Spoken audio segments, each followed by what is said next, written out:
I'm Kate Winkler Dawson. And I'm Paul Holes. This is Buried Bones. Hey, Paul. Hey, Kate. How are you? I'm doing well. I'm ready to get into this case again of this missing woman who goes to find her fiance on his chicken farm and then vanishes. And her parents are so upset about it. And then we make some pretty big discoveries. And I know I left you hanging on this case the last time. And we know that things have gone very badly for Elsie. Well, I would say so. I mean, considering she's dismembered and scattered around Norman's potato farm and chicken coop areas. So it's not a good place to be. Yeah, I mean, just to do a recap. So we're in England, 1924. There's a young woman, named Elsie Cameron. She's engaged to a guy named Norman Thorne, who has a chicken farm outside of London. She lives in London. They're, as I said, engaged, but he is creating some distance. And after a few years of dating, and then they become engaged maybe about a year earlier, she says, "I'm pregnant." And he says, "I'm in love with someone else." And she says, "I'm coming up on December 6th. We know she shows up on December 5th instead. And then her parents don't hear from her. And it's total devastation, I'm assuming, from her parents when the police do a search of his chicken farm and they see some freshly dug dirt. And they dig and they find several key pieces of evidence. So her jewelry, a suitcase, and then, of course, they come up with a human torso, which we were assuming is going to be Elsie's. And so Norman, when approached by the police, says, "Okay, let me tell you what happened. First, I'll show you where the rest of her body parts are." Terrifying. And they find her legs and her head, and essentially enough information to give them some idea of what happened. So I think my big question was, why would Norman do this? I know that he's caught, and with a human torso on his property, he's not admitting to murder. He is saying, "I dismembered her." So then the big question is, what is Norman going to say happened to Elsie, where he is so willing to turn over all of this information to the police and let them search wherever they want on his chicken farm when he had denied even seeing her before? Sure. Well, obviously he's caught in a lie, so now the evidence has been found, Elsie has been found, and he's offering up information, and of course, is he minimizing during, this stage of confessing? There's always that possibility. He may admit to select acts that he think are relatively minor and then try to point the finger at somebody else who's actually the one responsible for the homicide. Now, I think, did you say that he admitted to the dismemberment? Well, he said, here are other pieces of her body, and he will admit to the dismemberment, yes. Okay. So he's not putting the blame for that on somebody else just yet. Got it. But he's pointing the finger somewhere else for the actual homicide. Sounds like it. So I'll tell you what Helena Normanton, the barrister, says, because she was really heavily involved in observing this case and with this, kind of a legal eye on it. So Helena says that Norman had severed the head halfway up the back of the neck, but low down by the breastbone in front. Yep. So what is that exactly? Because then they found the torso, and I guess I assumed sort of I don't know, maybe I don't know the boundaries of what's considered a torso versus a decapitation. At least the way that Helena is describing that, and I'm not sure it's indicating the direction that the cutting occurred, but she's describing that you have a cut that's halfway up the back part of the neck, and then it's angled downward to the front to where your breastbone, this is your sternum, right? So for whatever reason, this decapitation took that path to remove Elsie's head. Now, typically a torso is usually just the upper body, the rib cage down to the pelvis, and that the extremities have been removed. So the arms, the legs, and the head have been removed. That's usually how a torso is defined. And oftentimes you'll see where a torso is further dissected into an upper and lower part. Okay. So at least we have information because we have these body parts. Like I remember reading how I know all pieces of the body would be valuable, but a torso would be valuable. You've got all the organs. We will know if she was actually pregnant. Is that right? Is that what we can assume here with the torso? Very possibly. With such a large part of the body, oftentimes the injuries that cause death are present within the torso area, like a stabbing to the heart or a gunshot wound, but not necessarily. And with Elsie's case, yes, provided that the reproductive organs are still present, that they would be able to determine if she had been pregnant. I'm gonna have to play a little game with you later on about choose what door you want to go through because we'll have a couple of different pieces of information here. But what Helena says, which is interesting, is that he had put her head in a tin, and she believed it was, and I think the prosecutors eventually will say that he put her head in a tin to prevent its quick decomposition as part of evidence, because the way that he cut off her head, the way he severed her head, preserved the neck. So the prosecutors believe that he put this head in the tin so that they will be able to clearly see her neck. Do you see where this could be going, what his defense could be here? Well, at least with the way I'm interpreting that he's wanting to preserve the neck as evidence, that indicates that the neck is demonstrating possibly cause of death, ligature and or manual strangulation, a cut throat, stabbing to the neck, which, considering, in my assessment of Norman, he's stupid from a committing crime standpoint. Yeah. Whether at this point we don't know if he's the one who actually killed Elsie, but in essence to scatter her body on his property, the suitcase is buried on his property, her jewelry's on the property. He's you generally don't want to do that.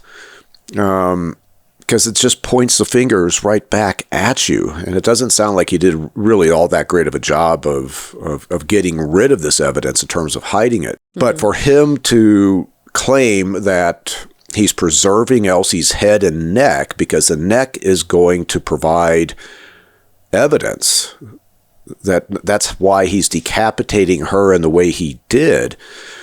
I'm surprised that he did that, and I'm not sure how it can be used as a defense just yet. So I'm very interested to hear more as you go along. And, I don't think he said that. I think that Helena, the barrister, assumed that's why he was doing it. But now you're going to know why. So the police interrogate Norman. He does admit to dismembering Elsie. He's adamant he did not murder her. And so he starts to unravel this story to explain to the police how all this came about. He says that on December 5th, she surprised him, as was probably her point. She shows up at the farm a day early. He had gotten her letter saying she would be there on the 6th. She shows up on the 5th. She says, "We're getting married. I'm moving in with you." And, in this tiny 85 square foot, hut. And sort of that is that. I don't think this was a romantic discussion. I think this was probably kind of a threatening in some way discussion. Like this, this is the way it is. I don't care about your girlfriend. We are doing this because this is the situation we're in. They begin arguing. And Norman said to Elsie, "I'm meeting this woman. I had plans to meet her and her mother at the train station later today." Norman says that he promised to help Elizabeth and her mom carry some packages back to their house. Remember, I think that they're close by. And he said, "You're not moving in with me. I'm going. This is not happening. I don't want to be in a relationship with you anymore. He didn't acknowledge the baby, it sounds like. At least he says that he didn't. He said, I am going to go find a room for you to stay in where, you don't have to go back tonight if you want. But he said, you're not going to move in with me. He says he left the hut. He met with Elizabeth. He said when he came back a few hours later, Elsie was dead. She had hanged herself in his hut using his washing line. Okay. And that's why the barrister believes he preserved her head and neck so you could see the mark and it would back up his story. He said he found her body. He panicked. He thought because of what was turning into a very acrimonious situation between the two of them, that he would be pegged rightly for her murder. And so instead of going to get help, to see if she was still alive or something, he chose to dismember her body with a hacksaw. And then he buried her remains, which we know. And then he said he burned her clothing in his stove. And now you can react. And now we know why he did this. Well, it is a plausible scenario in terms of the relationship and the position Norman has taken, and somewhat with Elsie's predisposition to depression, I guess, at least with, some of the concerns about her mental health. But this is where it comes down to, okay, what does this neck show? Are the injuries to the neck consistent with a hanging? Or is there something more going on? And my concern is whether or not they have a reasonably competent pathologist or medical personnel who can assess that accurately. We do, but we don't know if he's on the right side or not. So so this is where we have to figure out which way we want to go. There is the finding of the coroner's jury. There is the coroner's report and, of course, the pregnancy. And then we have the experts coming in. And Bernard Spilsbury, who you've heard of before because we've talked about him on several cases, he is the most well-known pathologist, I believe, in Great Britain history. So he ends up coming in on this case, and I'm not going to tell you what side he comes in on yet. Okay. But do we want to go in order and just sort of see what everybody's saying steps along the way, or do you want to jump? The neck doesn't come in until Spilsbury comes in. I will remind you, though, they said advanced decomposition, even though it was December, and even though he put it in a 10. Yeah. There's some difficulty in figuring out what happened in this case. It's not clear cut. No, just go in order. Okay. So Norman makes this admission, and then, of course, investigators and the Crown prosecutor say, well, we're going to have to figure out what's what here, because they did know about her supposed mental condition. There's all sorts of misogyny happening in the media and with doctors in this time period. I don't know truly what Elsie's condition was. This is before she was pregnant, when they were calling her kind of melancholy and everything else. She could have truly been, really going through something. I think that was an observation from her parents also. It's just hard to know because of this time period, how severe, how competent the doctors were, any of that kind of stuff. Yeah. And you also just think about just her, the state of the relationship and where it's at. I think the average person is going to be upset, probably depressed. This man that she loves is in love with another woman. Life is going to get difficult to Elsie. So just the observations of being melancholy, depressed, I don't think that's indicative of somebody who is suicidal or somebody who's going to strike out in a rage or a violent act. Absolutely. So, what we do know is that she ended up dismembered and dead, and we're just trying to figure out whether he was the cause of it or whether she was the cause of it. So one thing that was interesting from the book that I had just written, The Sinner's All About, was, this was the story of a woman who was found hanging just sort of like this. At least Norman claims that's what happened. And the argument was that Sarah Cornell was incredibly depressed, very upset about, being pregnant, and what she said was a sexual assault. And there was a woman who got on the stand, one of the matrons. I don't think I told you this when I talked to you about the book. There was a woman who got on the stand in Sarah's case, and the prosecutor said to her, "Do you think Ephraim Avery killed Sarah Cornell?" And she was very cagey, but what she said was one way or the other, he's responsible for her death. So it's either he murdered her or what he did to her, which she says was a sexual assault resulting in a pregnancy, resulted in her taking her own life, which I thought was one of the most interesting, lines in the whole book. One way or the other, this man is absolutely responsible for her death. And I think that's what we're trying to figure out, but this body is decomposing, every second. With Elsie's case, you could have Norman, who actually did kill her and then is trying to cover up the crime.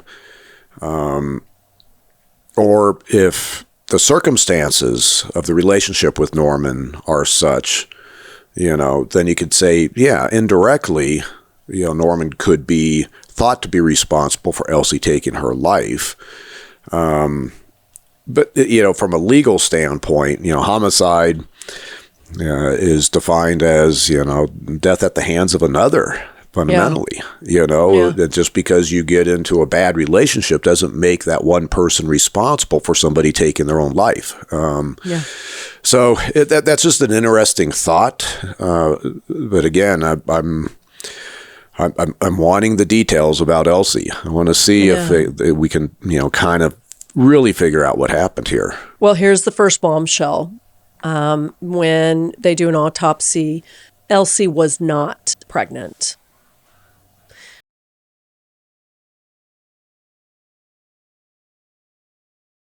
An irregular period. I don't know. That's why I'm saying I'm fairly certain she didn't go to a doctor who would have confirmed it. I mean, in 1832, a doctor confirmed that Sarah Cornell was pregnant, so they would be able to confirm it. She was certainly not pregnant. But of course, the rumor was that she lied to pressure Norman into marrying her.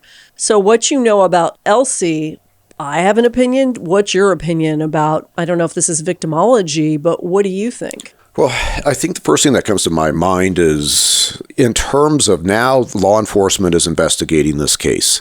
And at a certain point, Elsie is indicating that she's pregnant. From Norman's perspective, and maybe even from the parents' perspective, when did Elsie conceive? Did she visit Norman 3 months prior? And Norman say, yeah, we had sex, and the parents said, yeah, she was out there 3 months ago. Then I would expect, at autopsy that they would be able to, even at this time frame, to determine that, she was pregnant. But let's say she's only a couple of weeks along, right? She's missed her period, and in an advanced state of decomposition, it may be tough, for pathologists to conclude whether she's pregnant or not. So that's where I think, first part of what I would, drill down on with the medical side. But most certainly, this is where, at the very beginning, I could sense that this situation with Elsie, Norman is feeling trapped. And Elsie could be using, this fake pregnancy as a way to further kind of capture Norman into maintaining a relationship with her. One of the things investigators do when he says that she had hanged herself was they start looking in his hut for evidence of a hanging.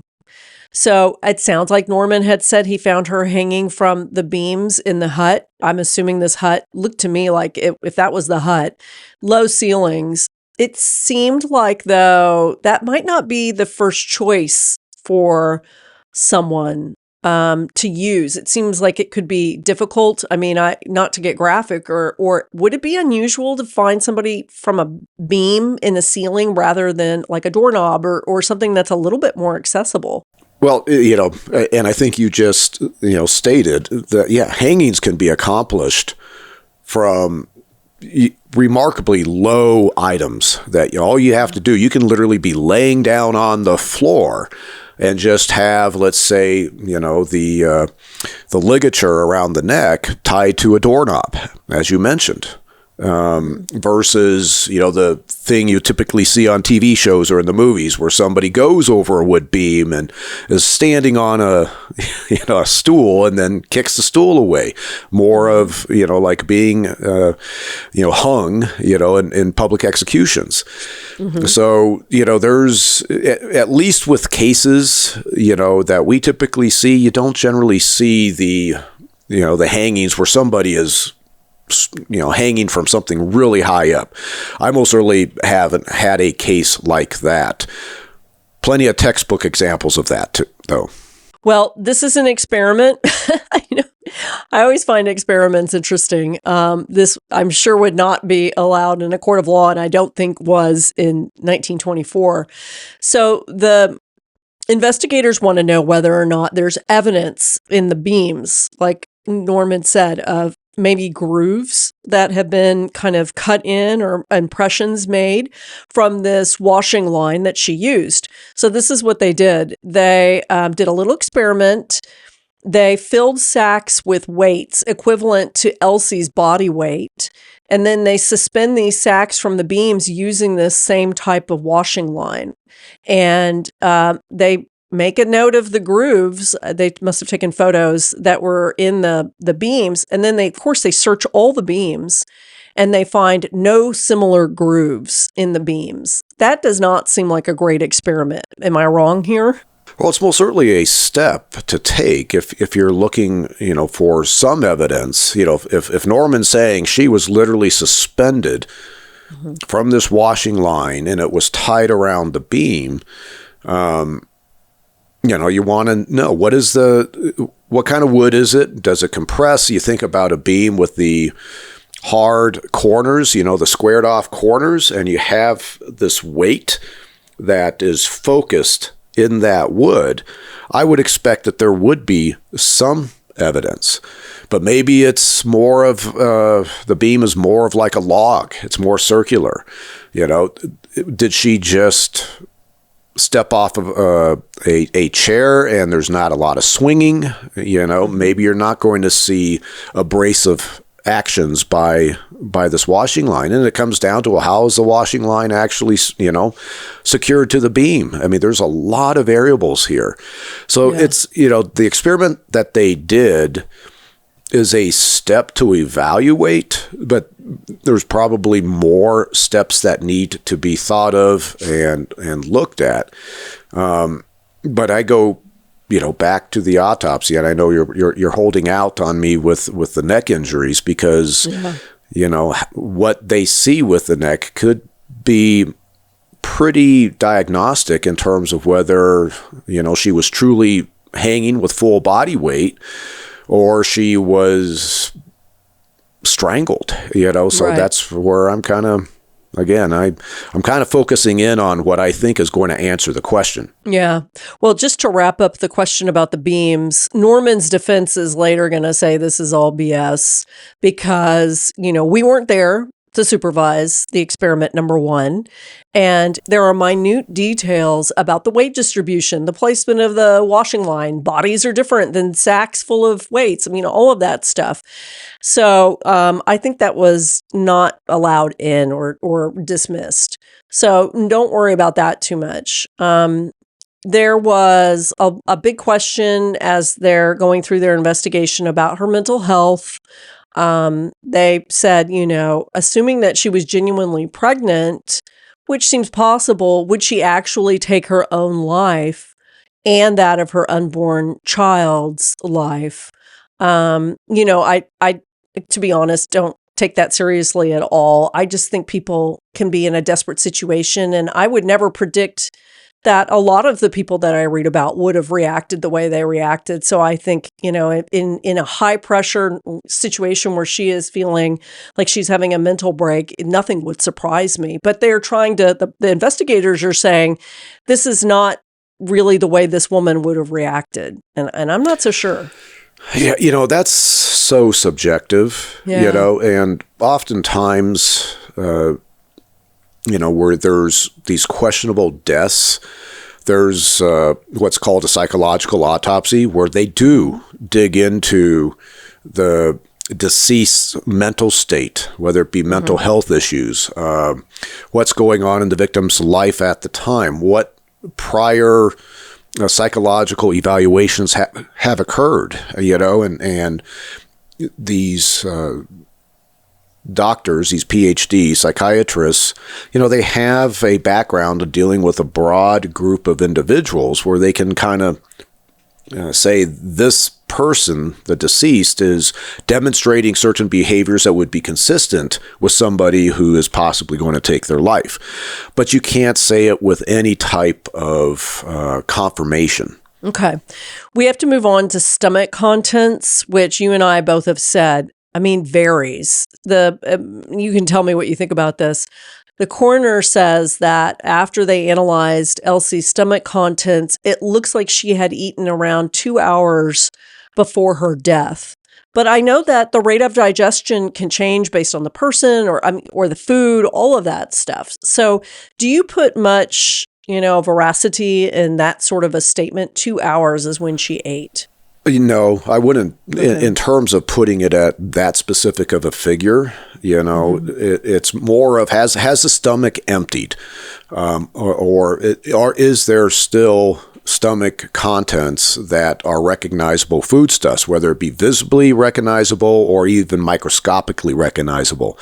And then the pathologist can say, based on, the sort of the averages, the last meal that the victim ate is consistent with whatever the witness statements are saying. But in terms of trying to predict, let's say, her actual time of meal, without any other corroborating investigative evidence to suggest what time she last ate, that's really tough, especially just to say it was about 2 hours ago. Well, our barrister, Helena Normanton, who I respect incredibly, I think is really stretching here when I tell you what she says in a second.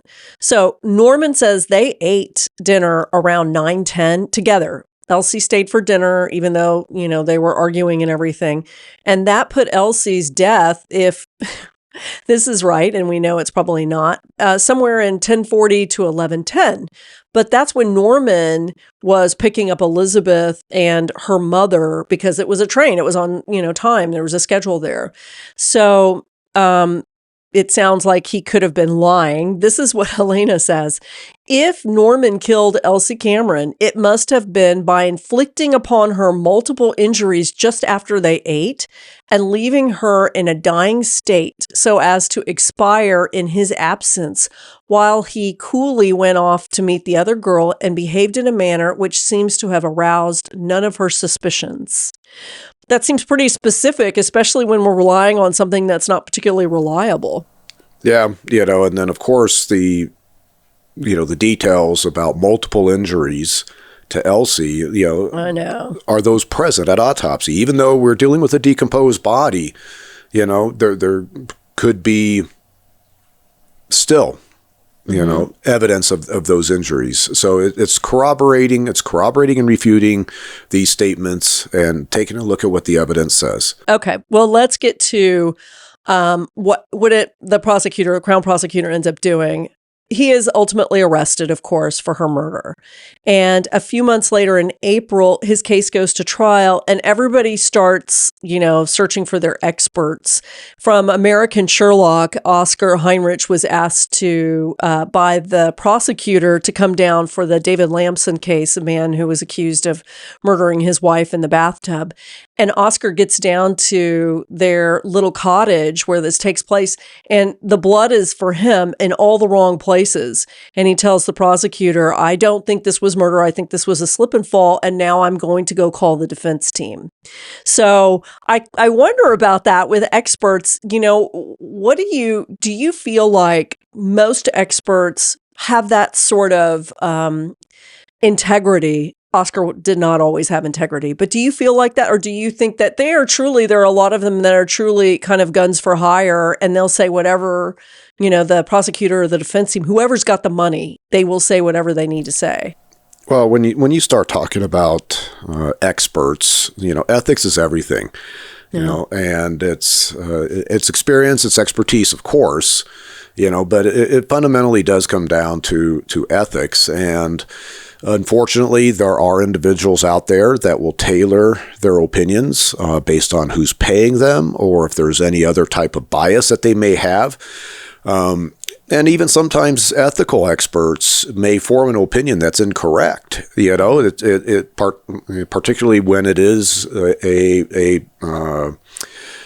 subject matter that you don't have, the black and white objective type of information to form your opinion with.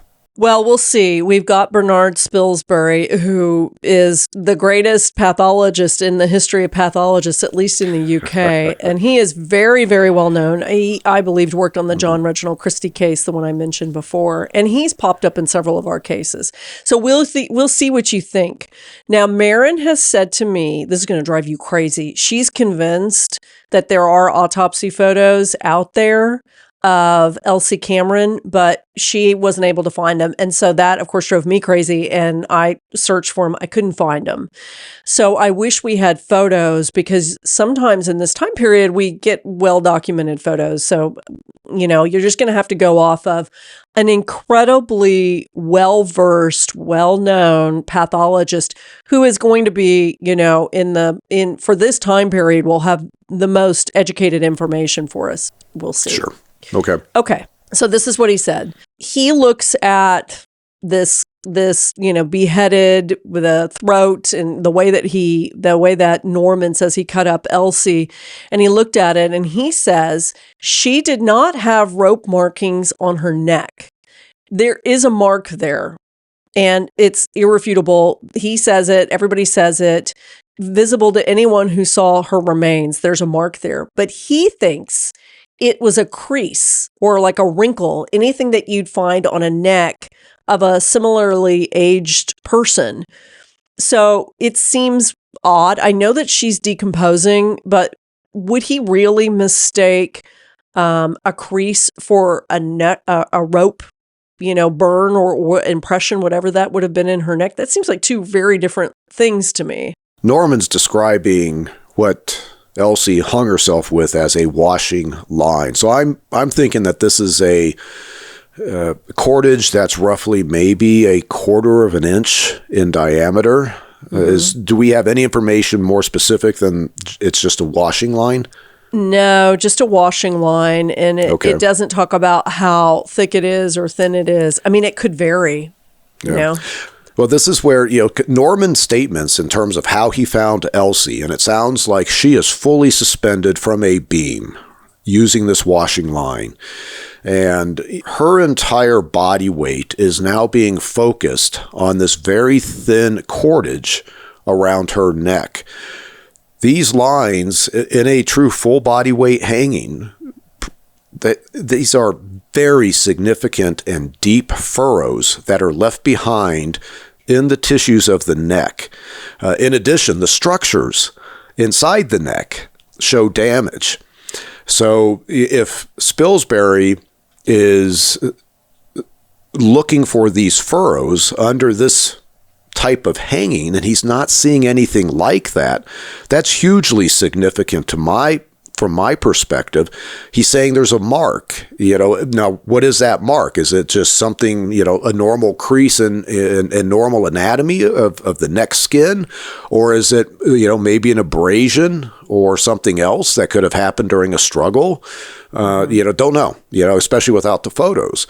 Yeah. But the lack of evidence of this ligature digging into Elsie's neck, I've got concerns.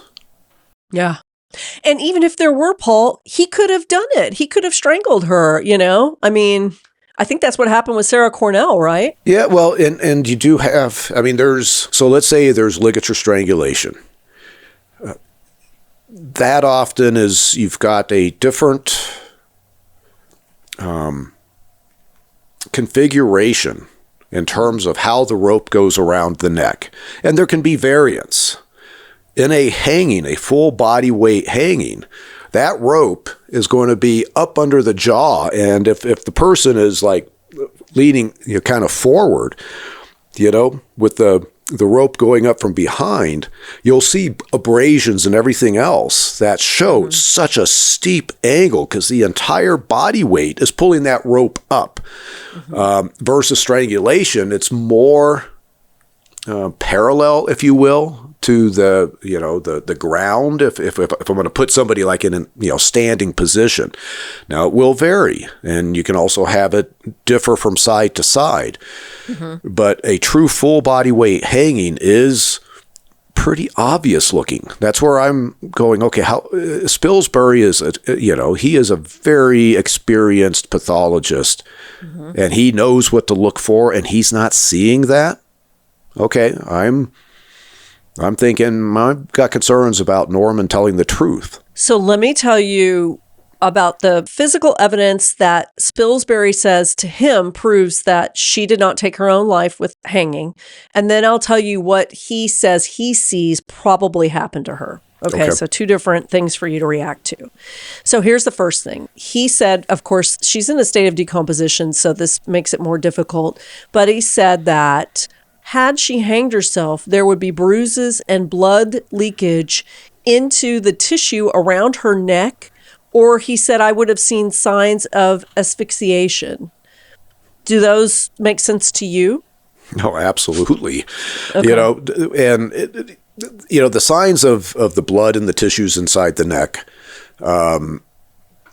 as well as the asphyxiation aspects. You're cutting off the blood flow to the brain. You're increasing blood pressure initially when the heart is beating. So now you get the blood vessels in the eyes starting to, kind of burst. These little capillaries burst, and it's classic petechia, these little red dots, as well as other blood vessels and capillaries in the face. And then the neck, you've got this tremendous force in a full body weight hanging around the muscles inside the neck. And so you'll see bruising where that noose is digging in. The trachea, the larynx can be damaged. So this is where if all of this is absent, I was thinking, well, maybe there was manual strangulation or ligature strangulation. But if he's not even seeing, damage to the neck, nor, the signs of asphyxiation, then maybe this is not a strangulation either. Okay. Now, this is not me holding out on you, but I did want to delay Spilsbury's observations because I think he is the most reliable source here. And I think it would have been case closed if I had disclosed this earlier. So Spilsbury says, this is what I think happened. Her glasses were broken nearby. Her necklace was broken nearby.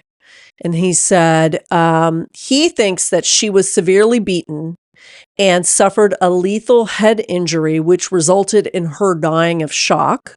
He says she had bruises on her ankles, her elbows, her shins, some hemorrhage inside her eyeballs, and a particularly large bruise on her head, which he says is a crushing blow. And I was wondering if dismemberment could have caused any of this, but... Well, I would say that Spilsbury probably can account for what he's can see in the tissues based off of the dismemberment. Some of these bruises and stuff most certainly could indicate a struggle.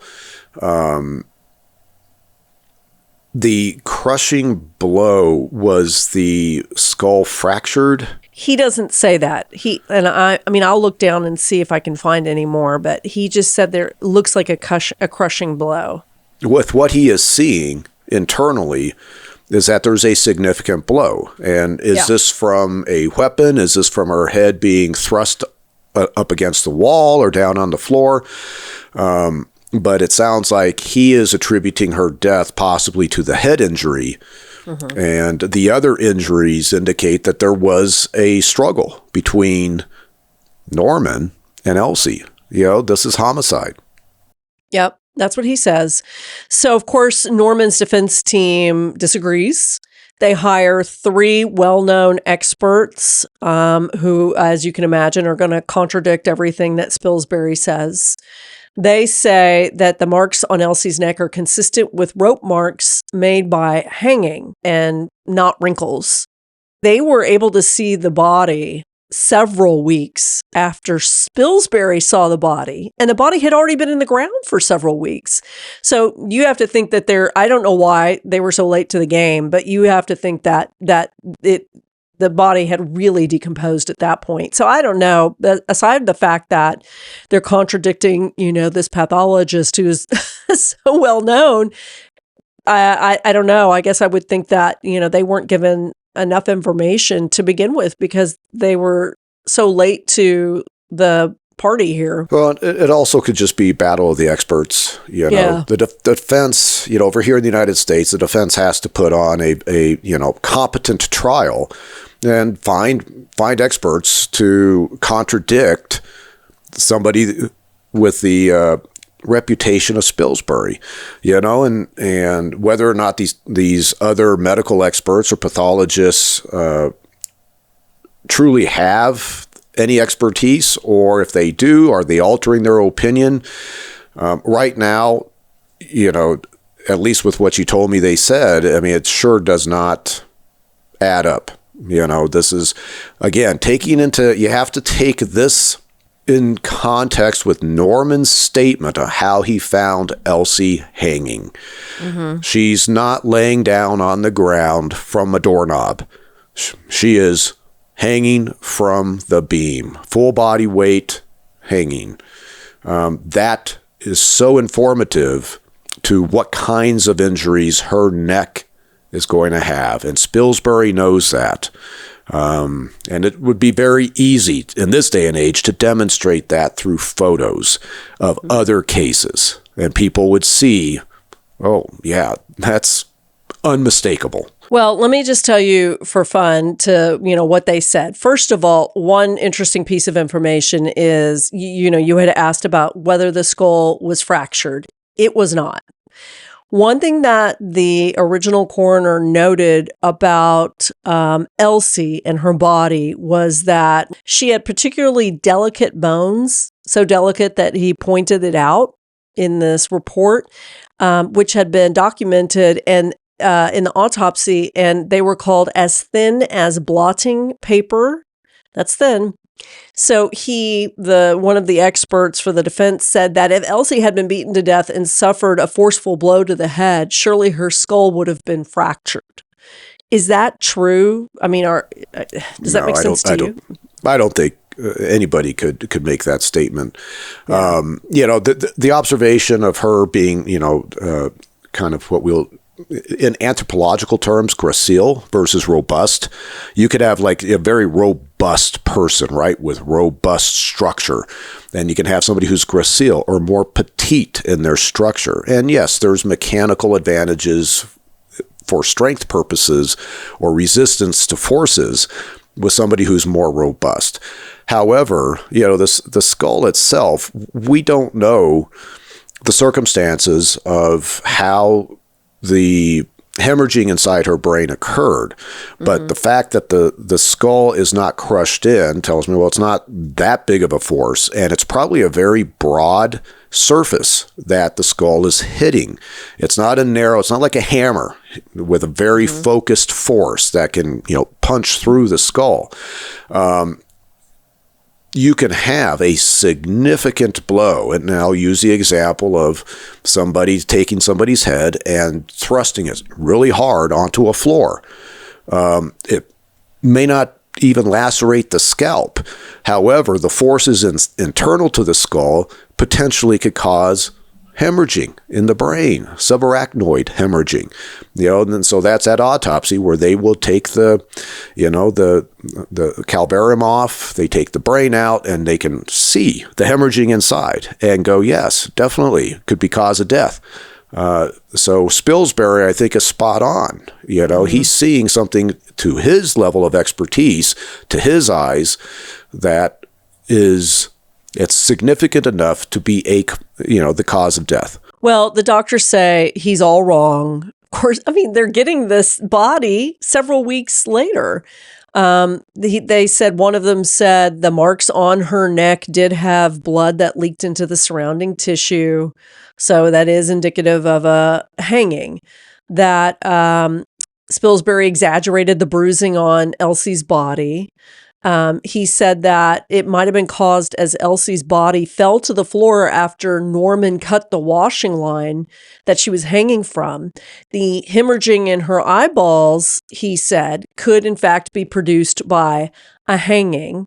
So I'll pause there before we get to their theory about when she died and how she died. Does any of that stuff add up? Well, for me to differentiate Spilsbury and what he is concluding versus these doctors, I'd have to see the photos, and maybe even take those photos to a pathologist that I trust if it's outside of my experience and expertise. This is where now it's so hard to differentiate that kind of detail. It's just Spilsbury is a very experienced and competent pathologist. I don't know the background of these other doctors. Are they even pathologists? They are. They're professional pathologists who have testified, but again, even if they are being honest here, they're getting the body so many weeks later. She had to be exhumed. I mean, this was not even, her body was not being held in some secure area. Well, and also recognize, right after she's recovered, technically there should have been an autopsy done. Then you pull in this noted pathologist who's now doing his own assessment of the body, and we don't know exactly to what extent he is altering the body. And then the body goes into the ground, what kind of process did the body undergo? It's dismembered. They're not, going to embalm this body. And how were these body parts handled before they were dug up? So, I think to your point, you're recognizing, yes, the defense experts are having a worse starting point, in terms of what they might be able to see so many weeks later. They have to explain why there weren't clearer signs of damage to her neck and brain and lungs and all of that. Everything that Spilsbury is saying should be there with a hanging that isn't there. So this is what they say happened, the defense. Instead of this being a simple hanging where she, her neck breaks or she dies quickly, what they think happened was she was only partially suffocated by the time she was found by Norman. He cut her down and she was not dead. She was unconscious. He did not know. He thought she was dead. And they think she might have been alive for several more minutes and then died of shock, which is the only thing that they agree with. Spilsbury thought he hit her in the back of the head and she died of shock. So, what do you think about that?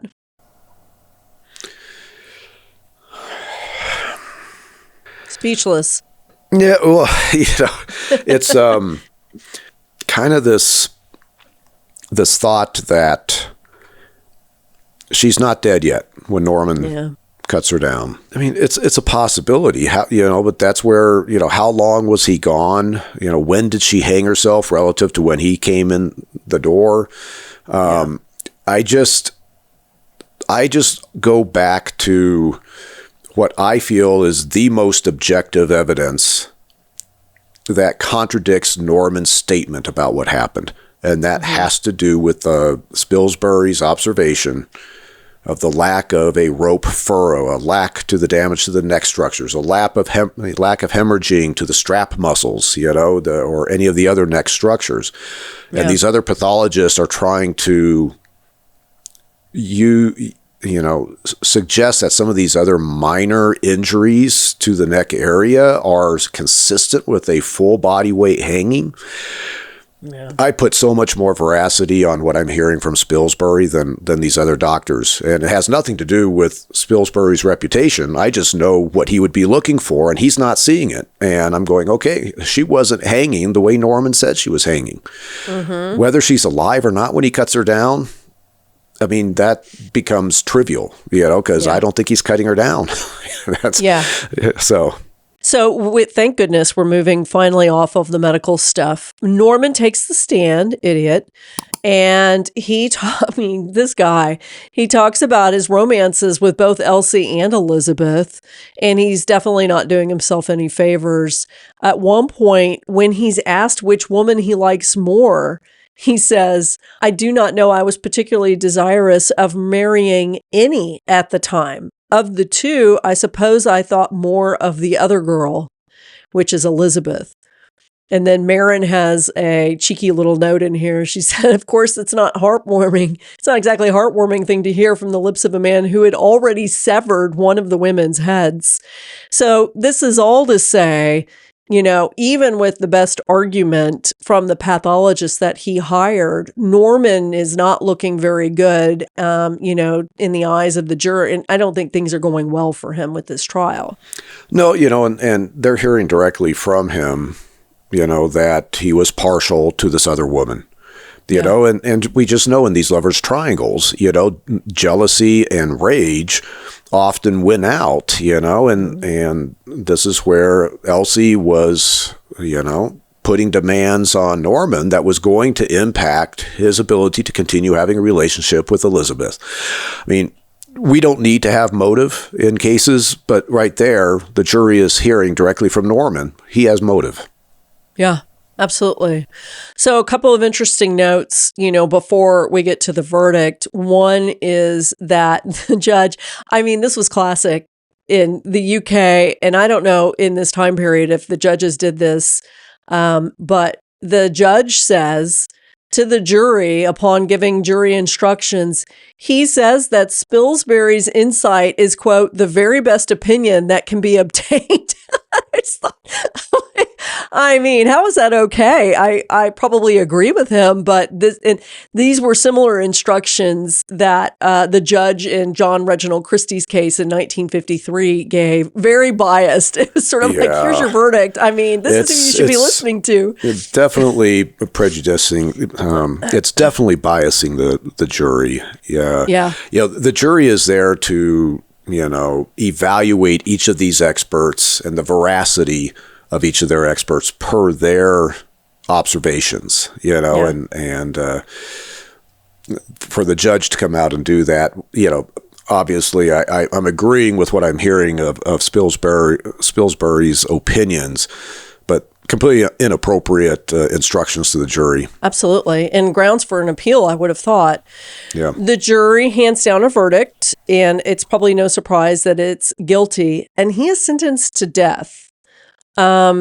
Which, of course, there is, I will say, a little bit of a ruckus over whether or not the death penalty was appropriate in this case, because some people interpreted some reasonable doubt based on these three pathologists who took the stand on behalf of Norman. Arthur Conan Doyle, Sherlock Holmes author, was one of the people who said, this should not be an execution case. This, we need to look at the evidence. And he was not saying Norman is not guilty. He was saying, I don't think there's enough evidence to warrant this being a capital case. So the public got involved. It did not help Norman at all. And he was hanged in April of 1925 at the age of 25. 2 days before his execution, Norman writes to his father and says, quote, "Never mind, Dad, don't worry. I am a martyr to Spilsburyism." So I think, the interpretation is that, Spilsbury is a man who so many people respect. If he says you're guilty, regardless of if you are guilty or not. Of course, I don't think you and I believe that, but that was his statement, was that, obviously, he's blaming this pathologist for all of his woes. Yeah. Well, he's sitting there in court and he's hearing Spilsbury, testify. And I got to think Norman didn't know, what kind of evidence would be present if Elsie had hung herself. Yeah. So, everything about this case really, it's a from my perspective, it's an obvious homicide. And, I think whether it's a death eligible case, I don't know what the laws of England are in terms of differentiating a death sentence from, let's say, life without the possibility of being paroled. Right. But, most certainly he's responsible.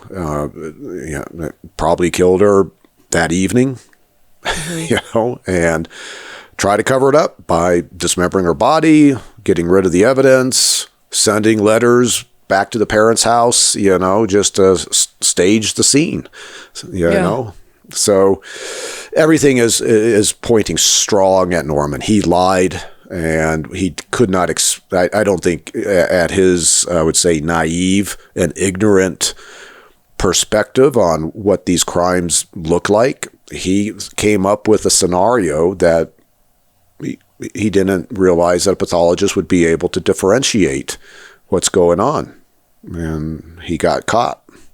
I was thinking, Paul, is all of this started with her saying, I'm pregnant, and now you're going to have to step up and be a man and marry me. And if she really believed she was pregnant, then, rightly so, and especially in this time period, I wonder what Norman's reaction was when he found out that she actually wasn't pregnant. Because I don't know if he would have killed her. I think he would have said, bug off, I'm breaking up with you, like many men did. I'm leaving you, and that's it. But I think it was the pregnancy thing, the being trapped thing, that triggered this. I could be wrong. He could have murdered many other people after this. I don't know. Well, yeah, and it does come down to, kind of evaluating the violence he inflicted on Elsie. Whether or not he felt trapped, and it doesn't matter if Elsie's lying or not about her pregnancy. Yeah. He acts out in a way that kills Elsie. Yep. And that just demonstrates a certain type of criminal behavior that somebody down the road may be confronted with Norman's rage, Yeah. So, they got the right guy. They came with the right verdict. Now, whether or not he should have been executed, I really can't say or weigh in on that. It's just, I'm not shedding a tear for Norman, to be frank. No, I mean, the UK doesn't have the death penalty any longer, but I do think that this is always a reminder, and I've said this with listeners all about too, there are Elsie Camerons and Sarah Cornell's before them, and there are them that are going to happen tomorrow because of the vulnerability of women and when they are pregnant, and just the fear that comes up. And so, this is why I think cases like this are really important. And this is why we're not going to do a story like this next week. I need a break from, I really felt I needed a break after Sarah Cornell's case for that book. But I feel like we keep doing these stories, and there's I hope people finally get it, that women are really vulnerable when they're pregnant. Sure. No question about it. So I'm looking forward to the different type of case you're going to bring me next week. Yes, sir. I'll see you then. Sounds good. Thanks, Kate.